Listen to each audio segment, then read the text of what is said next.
बिस्मिल्लाहिर्रहमानिर्रहीम। अस्सलाम वालेकुम स्टूडेंट्स। लास्ट टाइम हमने मटेरियल टेस्टिंग में टेंसाइल टेस्ट जो है वो स्टार्ट किया था। तो टेंसाइल टेस्ट में हमने स्पेसिमन की प्रिपरेशन की थी।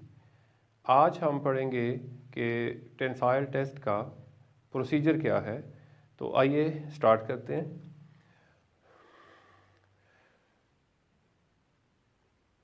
Standard specimen is prepared. तो स्टूडेंट्स, लास्ट टाइम हमने एक स्टैंडर्ड स्पेसिमन जो है वो प्रिपेयर किया था अकॉर्डिंग टू ASTM स्टैंडर्ड्स। हमने एक राउंड स्पेसिमन जो है फॉर एग्जांपल हमने उसको प्रिपेयर किया था। Inspect all the dimensions and gauge length is marked.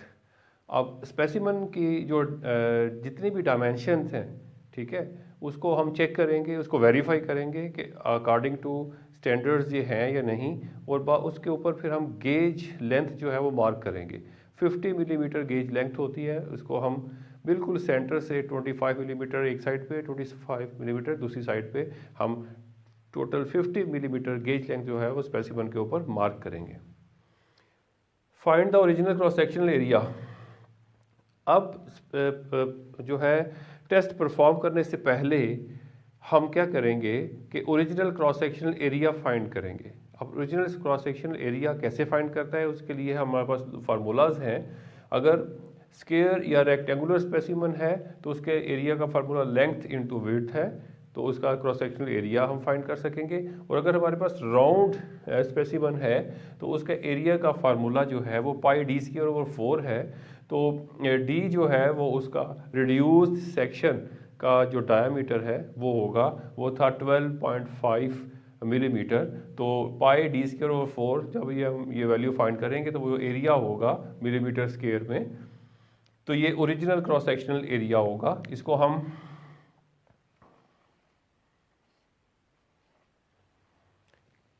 ए के साथ ये ओ लगा के इस तरह इसको हम डिनोट करते हैं कि ओरिजिनल क्रॉस सेक्शनल एरिया, ये हम फाइंड कर लेंगे।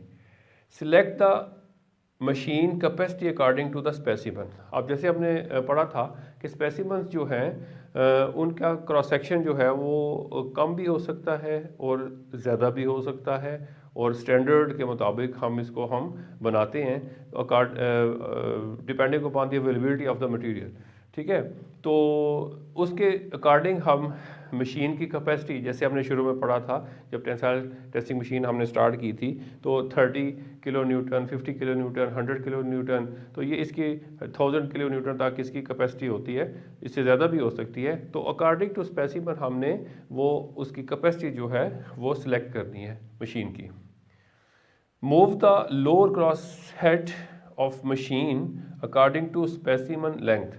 अब हमने पढ़ा था, जो मशीन हमने डिस्कस की है, उसका जो अपर क्रॉस हेड है वो फिक्स है, जो लोअर क्रॉस हेड है वो मूवेबल है। तो हो सकता है कि हमने जब स्पेसिमन अपर और लोअर क्रॉस हेड में उसको होल्ड करना है तो हो सकता है उसकी स्पेस कम हो। हम क्या करेंगे, उस लोअर क्रॉस हेड को हम नीचे मूव करेंगे ताकि स्पेसिमन उसके अंदर इजीली हम होल्ड कर सकें। Fix the grips according to specimen cross section type and fix the specimen. अब स्पेसिमन जो है वो डिफरेंट टाइप्स के हो सकते हैं, राउंड हो सकते हैं, स्क्वायर हो सकते हैं, रेक्टेंगुलर हो सकते हैं। तो upper and lower cross heads जो हैं उनके अंदर according to specimen grips available होती हैं। 2 ब्लॉक्स होते हैं, ठीक है, टेपर्ड ब्लॉक्स होते हैं, उसके आगे नर्लिंग हुई होती है, रफ सरफेस होती है जो जो स्पेसिमन को ग्रिप कर लेती है। तो according to cross section of specimen हम ग्रिप्स जो है सेलेक्ट करेंगे और उनको upper and low cross heads के अंदर रखेंगे, और ताकि उसके अंदर स्पेसिमन जो है वो होल्ड हो सके, और उसको स्पेसिमन को उसके अंदर हम फिक्स करेंगे। Place the extensometer legs on gauge length. अब ये जो हमने इसके ऊपर गेज लेंथ जो है वो मार्क की है 50 मिलीमीटर्स की, उसके ऊपर हम एक्सटेंसोमीटर is a device used to measure the deformation when load is applied on a tensile specimen। Tensile specimen के ऊपर जब लोड अप्लाई किया जाता है तो एक्सटेंसोमीटर एक ऐसी डिवाइस है जिसकी जो लेग्स होती हैं, उनके पॉइंट्स होते हैं, जो हम उसके ऊपर फिक्स कर देते हैं जिग्स एंड फिक्सर्स के साथ उस गेज लेंथ के मार्क्स के ऊपर, और जब इसके अंदर कोई डिफ्लेक्शन होती है, ये लेग्स जो है वो मूव करती हैं, इसका जो लेंथ है वो इंक्रीज़ होती है, जब हम टेंसाइल लोड इसके ऊपर अप्लाई करते हैं तो एक्सटेंसोमीटर हमें उसकी डिफॉर्मेशन जितनी भी होती है वो हमें उसकी रीडिंग जो है वो बताता है। तो ये एक्सटेंसोमीटर हम उस गेज लेंथ के ऊपर हम उसको फिक्स करेंगे। Increase the oil level by using hand wheel and monitor the level from gauge। वो जो हमने मशीन पढ़ी है उसकी एक डायल गेज है। अब हमने जो मशीन पढ़ी है वो हाइड्रोलिक मशीन है, उसके अंदर ऑयल जो है वो सोर्स है हाइड्रोलिक प्रेशर का। अब हम ऑयल का लेवल जो है वो उसको पूरा करेंगे, जब हम वॉल्व को मूव करेंगे तो गेज हमें बताएगी कि इसका लेवल जो है वो एग्जैक्ट जो लेवल रिक्वायर्ड है वो लेवल ऑयल का जो है वो गेन हो गया है। ठीक है जी। After start the main switch off the machine, जैसे ही हम मशीन का मेन स्विच जो है उसको ऑन करेंगे वो वर्किंग कंडीशन में आएगी। Load will apply gradually. अब लोड जो है वो अप्लाई होगा हाइड्रोलिक प्रेशर के साथ। हम देखेंगे कि जो मशीन का डायल है वो मूव कर रहा है और वो स्मूथ मूव कर रहा है और स्लो मूव कर रहा है। ये नहीं है कि सडनली 50 किलो न्यूटन का लोड अप्लाई होगा, ऐसे नहीं होगा। क्या होगा कि जो डायल है हमें बताएगा कि स्मूथ एक लोड अप्लाई हो रहा है और ग्रेजुअली लोड अप्लाई हो रहा है। मोनीटर द डायल गेज, हमने बड़ा कीन ऑब्जर्व करना है दो चीज़ों को, एक एक्सटेंसोमीटर को उसकी रीडिंग को और एक डायल को, दोनों को इकट्ठा हमने जो है वो नोट करना है उनकी रीडिंग्स को, कि एक्सटेंसोमीटर इलांगेशन बता रहा है और जो डायल है वो हमें लोड बता रहा है, कितने लोड पे कितनी एक्सटेंशन हो रही है, ये दोनों डिवाइसेस हमें बता रही हैं। हमने बड़ा कीन ऑब्जर्वेशन रखनी है इन दोनों के ऊपर। When pointer of the dial is stopped, हम देखेंगे कि कुछ देर के बाद जब लोड अप्लाई हुआ, कुछ देर गुजरने के बाद क्या होगा कि जो डायल है, लोड डायल है, उसका जो पॉइंटर है वो स्टॉप हुआ है थोड़ी देर के लिए, क्या होगा वो रुक जाएगा। ठीक है। एंड वाइब्रेट, और वो वाइब्रेट करेगा, वो जो पॉइंटर है वो उस डायल के ऊपर वो वाइब्रेट करेगा। ठीक है जी। ये जो पॉइंट है, जिस पॉइंट के ऊपर वो स्टॉप हुआ है और वो वाइब्रेट किया है, the point is called yield point. ये वो पॉइंट है जहाँ यील्ड पॉइंट है, यहाँ जो है यील्डिंग स्टार्ट होने लगी है उस मटेरियल के अंदर। And no yielding is start. तो ये नेक्स्ट हम जब पढ़ेंगे स्ट्रेस स्ट्रेन डायग्राम तो उधर हम डिटेल में पढ़ेंगे कि यील्ड पॉइंट क्या है और जब यील्डिंग होती है तो क्या चेंज आती है स्ट्रेस स्ट्रेन के अंदर। ठीक है जी। आफ्टर अभी हमने जस्ट क्या करना है, एक्सटेंसोमीटर की रीडिंग नोट करते जाना है और लोड नोट करते जाना है, और जहाँ ये चेंजेस आ रही हैं जैसे यील्ड पॉइंट आया तो वो यील्ड पॉइंट का लोड जो है वो हमने नोट कर लेना है। After yielding, load in plastic zone will increase gradually and reached at maximum level called ultimate stress। अब क्या होगा कि yielding के बाद अब प्लास्टिक रेंज में, इलास्टिक रेंज से हम प्लास्टिक रेंज में एंटर हो चुके हैं। अब ग्रेजुअली उसी तरह लोड जो है वो इंक्रीज़ होगा और हम देखेंगे कि जो पॉइंटर है वो एक मैक्सिमम पॉइंट के ऊपर गया है, उसके बाद वो लोड जो है वो रिवर्स हुआ है।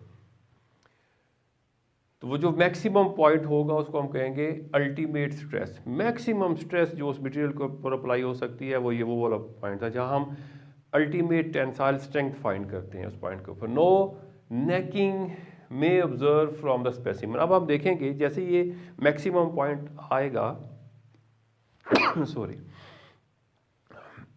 हम देखेंगे कि स्पेसिमन के अंदर नेकिंग स्टार्ट हो गई है। What is necking?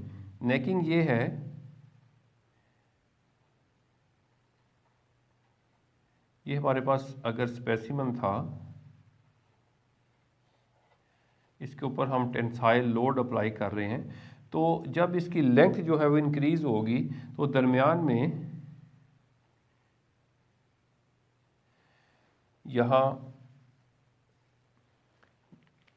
जो एरिया है वो मज़ीद डाउन होगा, एक जो है वो इसको हम नेकिंग का नाम देंगे, नेकिंग स्टार्ट होगी आफ्टर मैक्सिमम लेवल, जब मैक्सिमम स्ट्रेस तक, अल्टीमेट स्ट्रेस तक लोड अप्लाई हो गया था, लोड विल डिक्रीज, क्या होगा, लोड डिक्रीज होगा, ठीक है, टिल फ्रैक्चर पॉइंट। और कहाँ तक डिक्रीज होगा कि लोड डिक्रीज होगा लेकिन स्पेसिमन इलांगेट हो रहा होगा, इलांगेट होके वो स्पेसिमन जो है फ्रैक्चर हो जाएगा और वहाँ जो है वो नीडल जो है वो स्टॉप हो जाएगी। A point at which the specimen will break called fracture point, वो पॉइंट जहाँ जिस तरह एक यील्ड पॉइंट आया था इसी तरह नीडल दोबारा जब स्टॉप होगी, जब स्पेसिमन जो है वो नेकिंग के बाद फ्रैक्चर हो जाएगा, तो उस पॉइंट को हम ब्रेकिंग पॉइंट का नाम देते हैं या ब्रेकिंग लोड बोलते हैं या फ्रैक्चर पॉइंट का नाम देते हैं। Open the grips of machine with keys to release fractured specimen. अब क्या करेंगे, जब स्पेसिमन फ्रैक्चर हो चुका तो अब हम क्या करेंगे, कीज़ के साथ जो ग्रिप्स है उनको ओपन करेंगे और जो फ्रैक्चर्ड स्पेसिमन के दो पीसीज है उनको हम बाहर निकाल लेंगे of the machine and collect the fractured PCs of specimen for further readings and calculate mechanical properties. अब जब हमने ये दो ब्रोकन जो पीसीज हैं स्पेसिमन के उनको हमने रिसीव कर लिया है, मशीन को ऑफ कर दिए, अब हम इनको टेबल के ऊपर रखेंगे, ठीक है। अब वो जो गेज लेंथ हमने मार्क की थी, स्पेसिमन को हम जो है जो फ्रैक्चर पॉइंट्स हैं उनको आपस में मिलाएंगे और वो जो फाइनल लेंथ है गेज लेंथ वाली, इनिशियल 50 मिलीमीटर थी, अब जो फाइनल उसकी जो चेंज आई है वो हम उधर से मेजर करेंगे। फॉर एग्जांपल वो 60 मिलीमीटर है तो उसको हम नोट कर लेंगे और फिर परसेंटेज एलोगेशन और परसेंटेज एरिया रिडक्शन जो है वो फाइंड करेंगे। और सिमिलरली जहाँ नेकिंग होती है, जहाँ मिनिमम एरिया है, उसका हम डाया जो है वो कैलकुलेट कर लेंगे वर्नियर कैलिपर के साथ और फिर हम उसको उसका फाइनल जो है वो एरिया जो है वो निकालेंगे और रिडक्शन इन एरिया हम फाइंड करेंगे। ये मोस्ट इंपॉर्टेंट मैकेनिकल प्रॉपर्टीज़ है, percentage allocation and percentage area reduction, तो ये हम फाइंड करेंगे। तो ये था इसका प्रोसीजर, टेंसाइल टेस्ट का प्रोसीजर था स्टूडेंट्स। उम्मीद है आपको समझ आ गई होगी। तो नेक्स्ट हम इंशाल्लाह पढ़ेंगे स्ट्रेस स्ट्रेन डायग्राम, जो थोड़ी सी प्रॉब्लम्स रह गई हैं इसमें, इंशाल्लाह उसमें हम इसको क्लियर करेंगे। जैसे यील्ड पॉइंट है, मैक्सिमम लोड है, ब्रेकिंग पॉइंट है, ये इंशाल्लाह नेक्स्ट स्ट्रेस स्ट्रेन डायग्राम में हम इसको पढ़ेंगे। थैंक यू, अल्लाह हाफिज़।